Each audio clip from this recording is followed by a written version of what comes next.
বেতন বাড়ানোর লেগে আন্দোলন করতেছে, এটা কি আসলেই বাস্তব? ঘটনা হলো কি, আমার এই জাতির সবচাইতে বড় বেঈমান বর্তমানে শিক্ষক। হুম। কিসের লেখা জানো? ও কারণ হলো কি, এরা বিগত 15 বছরে যত নির্বাচন হয়েছে, হুম। এই প্রিজাইডিং অফিসার বা পোলিং অফিসার কারা ছিল কও? শিক্ষকরাই ছিল। শিক্ষকরা, প্রতি হাই স্কুলের শিক্ষকরা এই ইসির থাকে না হ্যাঁ, নির্বাচনে। নির্বাচন থাকে। তাহলে এই নির্বাচনগুলো যে বলে যে ভুয়া হইলো হুম বা এই নির্বাচনগুলো যে নিরপেক্ষ হয়নি, হুম। তাহলে এই নিয়ে কি ওরা কোনদিন আন্দোলন করছে বা কোনদিন কইছে যে আমরা এই নির্বাচন বয়কট করলাম? না না না। ওরে নিজে সই দেখা হ্যাঁ যে এই নির্বাচন 2 নম্বর হচ্ছে, হচ্ছে, হ্যাঁ। কিন্তু ওরা কি কোনদিন এই আন্দোলন করছে? না। না।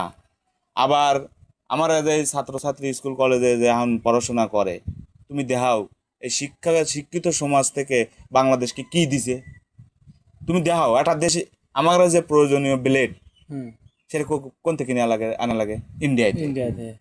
তাহলে এই এতগুলো ইউনিভার্সিটি, এতগুলো হাই স্কুল, প্রাইমারি স্কুল, ঘরে ঘরে যে তুমি শিক্ষা পৌঁছে দিচ্ছও, হুম। কিন্তু তোমার কোনো ফিডব্যাক নাই। নাই। হ্যাঁ, ছাত্র শিক্ষক কারে পড়ায়? ছাত্রদের পড়ায়। হুম। তাহলে কি ছাত্রের কি দরকার এখন এই যুগের সাথে? শিক্ষার্থীদের কোনভাবে চলা লাগবে, কোন জিনিসটা এখন সরকার একটা বলা লাগবে যে আমাদের এই শিক্ষা নিয়ে আসো, তবে দেশ ভালো হবে। এ নিয়ে কি কোনদিন আন্দোলন করছে? না। না। কিন্তু খালি টাকা যেই যায় সরকারের কাছে, টাকা বাড়াও, টাকা বাড়া। টাকা বাড়াও। তাহলে